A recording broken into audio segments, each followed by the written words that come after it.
Hi there, and welcome to Oaklandside 510. I'm Tasneem Raja.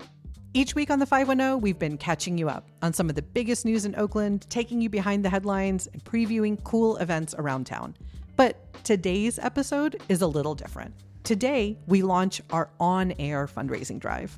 As always, I'm going to start by catching you up on this week's Oakland news. And those of you who have listened before will notice that I'm flying solo on that today. I'm giving my newsroom compatriots a little breather. And then I want to talk to you about how together we can keep this podcast going, get back to some of the format that you love, and even make the whole show better.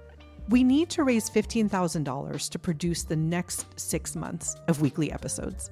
We've raised 2/3 of that so far, and I am so grateful to each of you who has contributed. We need a few more of you to get us across the finish line. More on that later. But first, let me catch you up on some reporting that the Oaklandside put out in the last few days. Together, I think they really demonstrate the value of having an independent, nonprofit newsroom dedicated entirely to this city.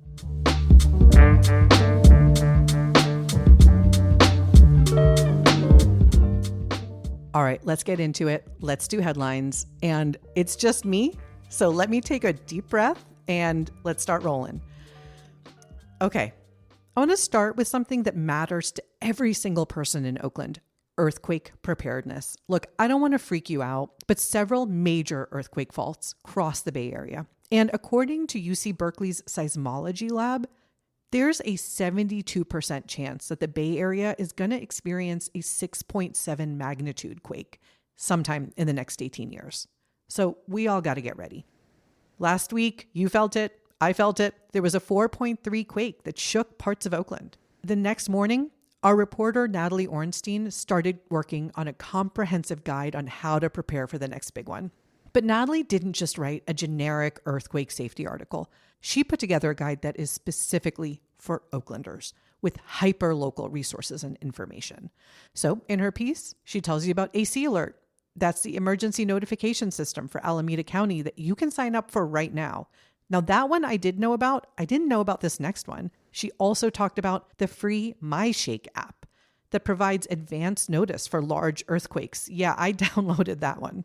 She walks you through these free personal emergency preparedness classes that the city of Oakland actually offers. She explains CERT training, so that's Community Emergency Response Team training, where Oakland residents can actually get together in a group and learn skills like extinguishing small fires and performing search and rescue to help their neighbors during a disaster. Oh, and homeowners, her piece talks about how you can apply for Brace and Bolt Awards. That's this state program that reimburses you up to $7,000 for seismic upgrades.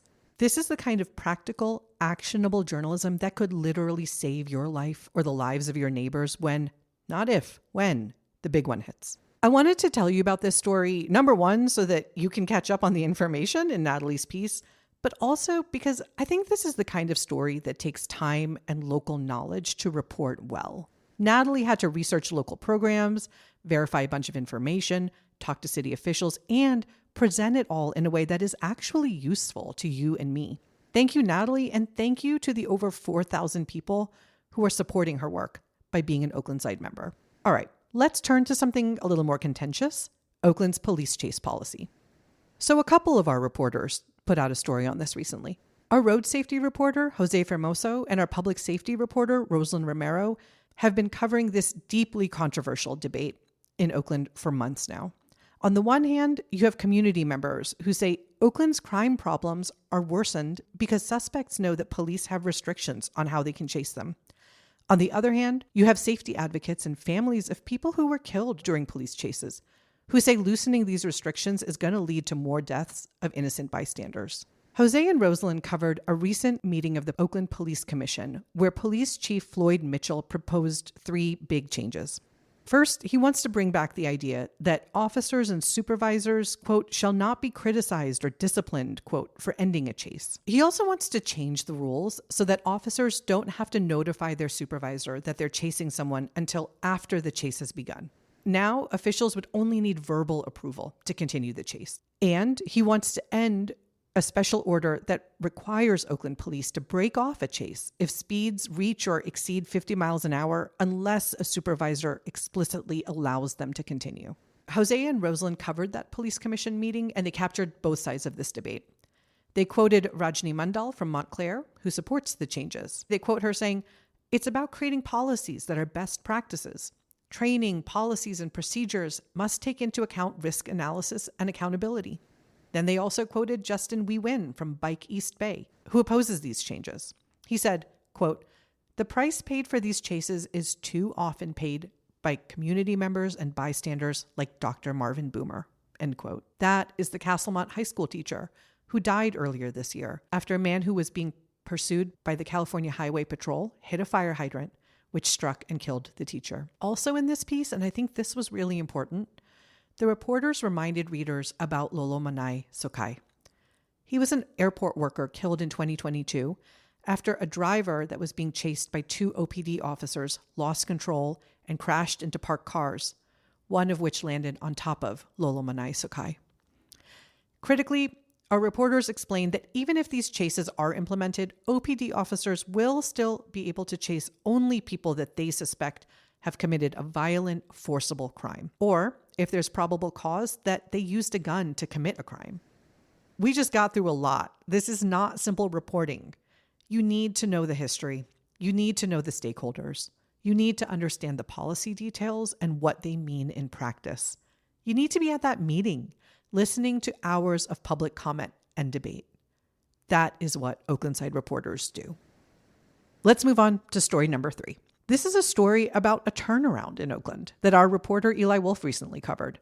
It's the restoration of Tyrone Carney Park in East Oakland's Sobrante Park neighborhood. This half-acre park was closed to the public more than 2 decades ago, back in 2002, after a shooting left 1 man dead and 3 others injured. This park was originally named after a young East Oakland man who served as a private in Vietnam with the U.S. Marine Corps and was killed at age 20 during that war. For over 20 years, the park named after Tyrone Carney sat there, fenced off, unused, a depressing symbol of violence in Oakland. But the community never gave up on it. Members of the East Oakland Neighborhoods Initiative spent years working to bring it back to life. In 2017, they came together to develop a roadmap for improving infrastructure in East Oakland, including revitalizing neighborhood parks. Local community members partnered with Oakland's Public Works Department to develop a concept for the park and craft a grant proposal. And now, finally, it's happening. The city secured $3.5 million in state and city funding and broke ground on renovations. By next summer, the park will reopen with new play areas, fitness equipment, paved walking paths, a new lawn, and landscaping. The city also plans to install a memorial for Tyrone Carney. Eli talked to Sylvia Brooks. She's a board member of the Sobrante Park Resident Action Council who's lived in the neighborhood for 3 decades. She told Eli the park was a vital hub for local families and that residents spent many years trying to rally support for resurrecting the site. This is a story about perseverance, about community organizing, about East Oakland getting some investment it deserves. And it's a story that might not get told without local reporters paying attention to neighborhoods that too often get overlooked.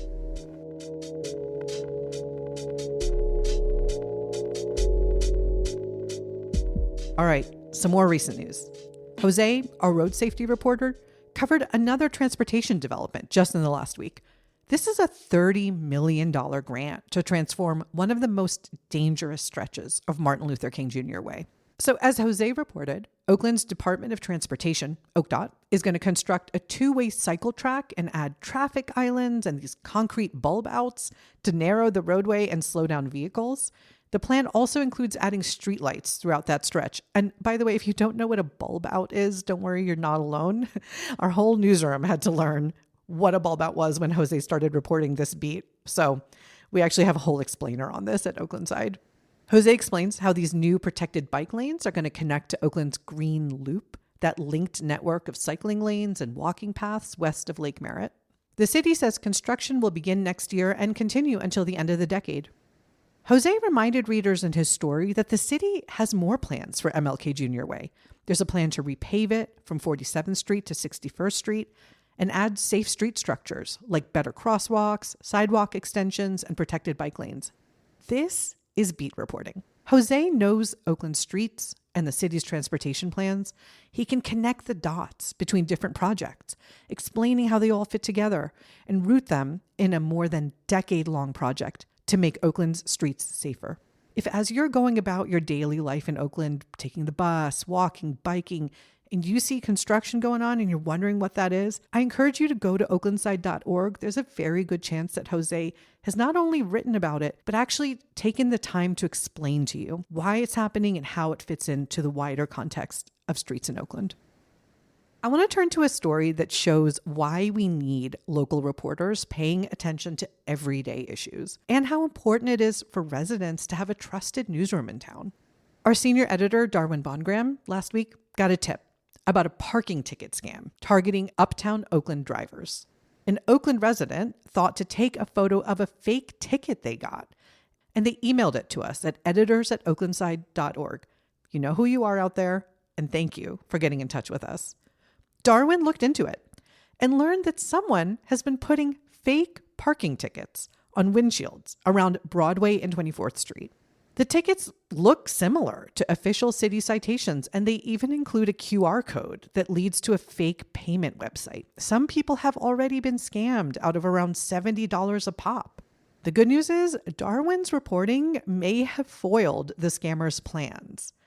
In his story, Darwin walks you through exactly how to spot the scam. And he reminds readers that the only safe way to pay parking tickets is to visit the City of Oakland's website. Never scan a code. Never call a number on a printed citation. This is the kind of thing that only gets covered if you have reporters embedded in the community.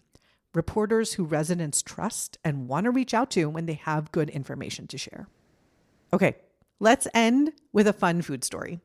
Nosh freelance reporter Momo Chang covered 2 exciting additions coming to Prescott Market in West Oakland. Okay, the first new spot is called Fatto a Mano Alimentari. It's going to be an Italian takeout counter featuring Tuscan classics. So we're talking porchetta, which is going to be sold per pound or in a sandwich, salads, paninis, homemade pasta dishes, wine by the glass or bottle, desserts. The takeout counter will have a retail section with homemade sauces, pasta, and other pantry items. The owners, Elena Fabri and her husband, Gustavo Mutul, hope to also hold private pasta making classes right there at Prescott Market. And that's not the only new vendor coming to Prescott.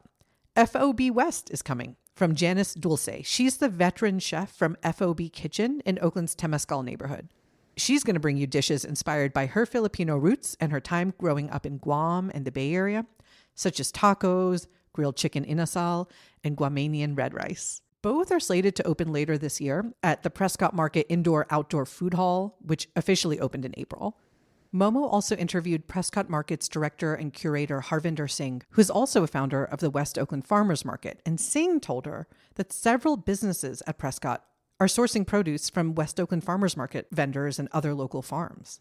The food hall currently has 6 vendors, and it's holding regular events, including a drag bingo night, a trivia night, a vintage market, live music on Fridays, and the Sunday farmers market. A lot going on. This is Oakland food reporting done right. It's celebrating new businesses, putting them in context, and showing you how Oakland's food scene is evolving.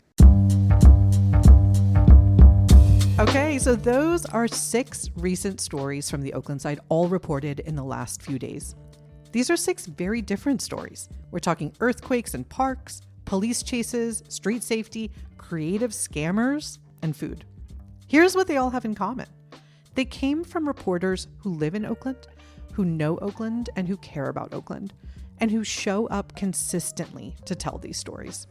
None of this reporting would exist without the over 4,000 people who support the Oaklandside's journalism, who are donating an average of just $10 a month. And this podcast cannot exist without your support. We launched Oaklandside 510 as a 10-episode experiment, and the response has been incredible. Those 10 episodes have been downloaded over 10,000 times. So we're talking 1,000 listeners per episode, which is excellent for a new local news podcast.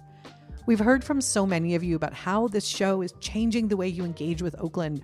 You told us about listening while commuting, walking the dog, making dinner. You say it helps you stay informed when you don't always have time to read articles. But here's the reality. Producing a podcast costs money. We need to pay our freelance producer. We need to pay for editing, equipment, and recording space. So to keep the 510 going for another 6 months, we need to raise just $5,000 more. We're 2/3 of the way to our $15,000 goal. If you've been listening to this podcast regularly, if it's been helping you stay informed about Oakland, helping you feel more connected to your city, please chip in. Every dollar helps. You can donate at oaklandside.org. We'll also put a link right here in the show notes. Thank you in advance. All right, that's our show this week. Thanks for listening to Oaklandside 510. The show was produced and engineered by Callie Rhodes.